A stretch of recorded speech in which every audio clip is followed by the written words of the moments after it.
사회적으로 스토킹 행위가 계속해서 문제가 되고 있고 이것을 해결하기 위해서 스토킹 처벌법이 올해 7월에 한 번 더 개정이 됐습니다. 그래서 법률적인 규제가 강화가 되었는데 법률이 정하고 있는 스토킹 행위라는 게 사실 굉장히 다양하잖아요. 어떤 게 있죠?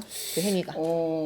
스토킹 처벌법이 정의를 아예 하고 있습니다. 상대방을 접근하거나 따라다니거나 진로를 막아서는 행위, 주거, 직장 등에 가서 기다리거나 지켜보는 행위, 우편 전화, 물건이나 그림, 영상 보내는 행위, 제3자를 통해서 혹은 직접 물건을 보내거나 물건을 두는 행위, 그 다음에 상대방 주거나 그 부근의 물건을 훼손하는 행위, 상대방 정보를 편집, 가공해서 제공, 배포, 게시하는 행위, 정보통신망을 통해서 상대방의 신분에 관한 정보를 이용해서 상대방인 것처럼 가장하는 행위까지도 처벌하고 있습니다. 굉장히 많네요.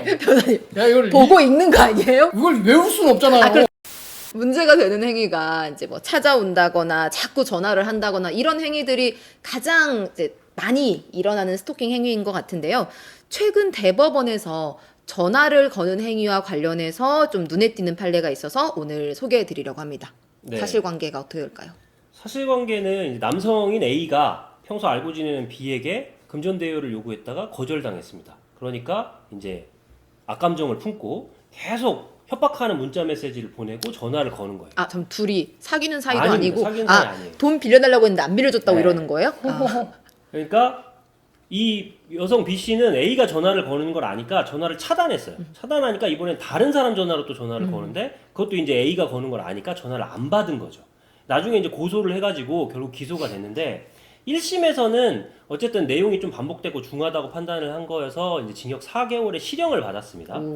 항소를 했습니다. 항소를 해서 항소심이 올라갔는데 피고인이 주장하지도 않았는데 항소심 재판부에서 조금 특이한 판결을 냈어요. 사실관계 중에 문자 메시지는 이제 다툼의 여지가 없는데 전화를 건 스토킹 행위와 관련해서는 피해자가 전화를 받은 적이 없다. 전화를 안 받았다. 거기에 전화벨이 울리거나 부재중 전화가 찍혀 있는 것만으로는 스토킹 처벌법에서 말하는 전화를 이용해서 말이나 글이나 부호를 보내는 행위에 해당하지 않기 때문에 이 행위는 스토킹 행위에 해당하지 않기 때문에 일부 무죄 판결을 했습니다. 검사가 상고를 해서 대법원에 갔는데요. 대법원에서는 또 다른 판결을 했습니다. 피고인이 전화를 걸어서 상대방의 휴대전화에 벨소리를 울리게 하거나 부재중 전화가 표시되도록 하는 것만으로도 불안감이나 공포심을 조성할 수 있기 때문에 실제 전화통화가 이루어졌는지와 상관없이 이와 같은 행위는 스토킹 행위가 된다라고 판단을 해서 원심을 파기한 사례입니다. 받고 싶은 전화를 안 받을 권리도 어차피 나한테 있는 건데 실제 통화가 이루어지지 않는다고 하더라도 이 사람의 전화가 계속해서 반복해서 온다면은 당연히 불안감을 느낄 수 있다는 점에서 규제가 필요하다고 보입니다. 혹시라도 이런 비슷한 피해를 입고 계시는 분이 계신다면 형사처벌이 되는 사안이라는 것을 인식하시고 법률적인 도움을 받으셨으면 좋겠습니다. 이 불안감이나 공포심이 전제가 돼야 되는 것이죠. 그렇죠. 스토킹이라는 게. 좀 가만히 생각해봤을 때 자주 오는 문자?